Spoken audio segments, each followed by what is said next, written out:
In my own words, Memoirs of a 20th Century Mystic by Elizabeth Clare Prophet.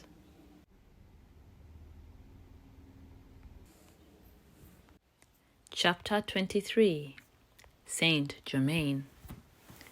After graduating from high school, the world was at my doorstep, and I was about to step off into a life of new opportunities and exciting people. It was September 1957, and I was ready to go to New York City to catch the train to college. But I wondered, before I leave, is there anything in this house in Red Bank that would help me on my way? I was sure I wouldn't be coming back. As I stood in the library, I prayed to God and said, "Dear God, thank you for my parents, my home, my schooling, and all that you have given me. If there is anything that you have placed here for me, for my benefit, which I have not availed myself of, please tell me, because I'm leaving and I'm not coming back." I didn't expect the thunderous reply that I received. As soon as I offered that prayer, the voice of God was in my temple, in my very bosom, and it was speaking to me and giving me a direct order to go to that bookcase, pick up that book, and read it. I knew very well what that book was. It was a book I had seen on the shelf since childhood, and I was afraid of that book. It was like a book of energy sitting there, and I felt that if I happened to pick it up, it will change my life. Throughout my childhood, I would walk around it and look at it and then tiptoe away, and yet I would always be drawn back to it. It was a magnet. I said to myself, now you're in for it. You've asked, you've been told, you can't disobey. So go and get that book. So I went and got the book, The I Am Discourses by Godfrey Ray King. I thought it would probably take me all day to understand what was in it, so I sank down into an old leather chair with my legs over the arm and opened the book. Before I even came to the text, I saw a portrait of a master, whom I recognized instantly. I looked into that face, and it was as though the eyes were talking to me. I recognized him, though I had never seen anything like it before. I read the name underneath, Saint Germain. As I looked into his eyes, that face became alive and quickened. I was meeting one I had always known. I had tapped into a soul memory, recognizing him as probably the oldest friend I had ever known. I leaped out of that chair about 2 feet and ran to my mother in the kitchen. I said, "Mother, Saint Germain, I know him.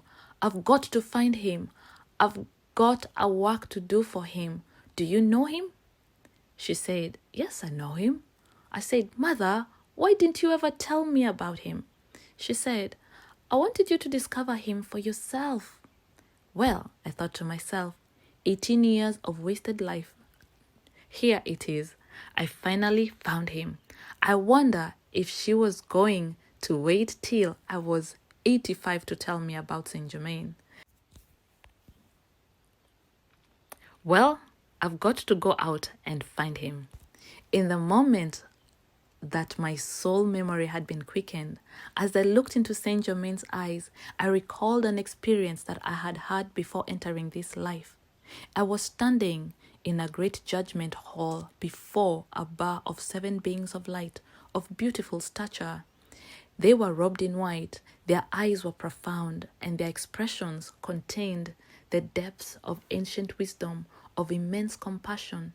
They seemed to span the centuries as emissaries of God to his children on earth.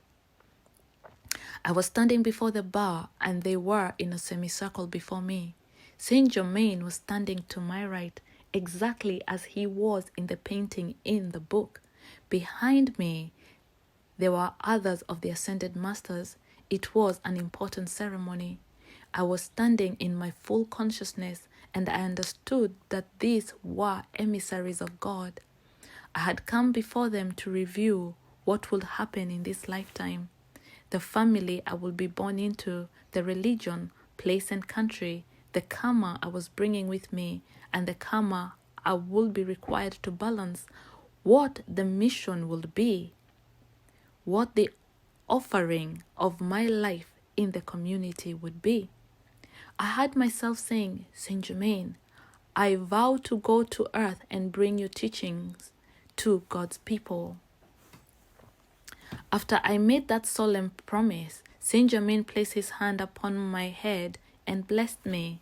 Then I remember entering a fiery vortex of light like a tornado, and the veil of forgetfulness descended over me, making me forget who I was before, making me forget the solemn ceremony I had just witnessed, until I recalled it 18 years later in the library of my parents' home. The event I recalled is something every person must go through before embodying again on earth. When the veil of forgetfulness descends over us at birth, we no longer have the recall of our past lives or the purpose of our next embodiment. Most of us do not remember. I did not remember except for the Master Saint Germain showing me. For the next 5 years after I saw his picture in the book, I searched for Saint Germain on the altar. Inwardly, I walked and talked with him as I was wont to do with Jesus Christ, one at the right hand and one at the other. I had a real living relationship with these masters, and I found that all hell would break loose to oppose this relationship and to intrude other relationships and individuals upon me.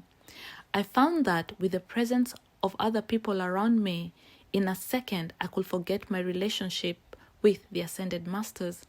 All of a sudden, I would realize that for 15 minutes or a half an hour, I hadn't thought of Saint Germain or Jesus, and I was more conscious of physical beings than I was of spiritual beings. I remember walking around New York City, visualizing Saint Germain on one hand and Jesus on the other. I was definitely communicating to them. And one fine day, they answered back.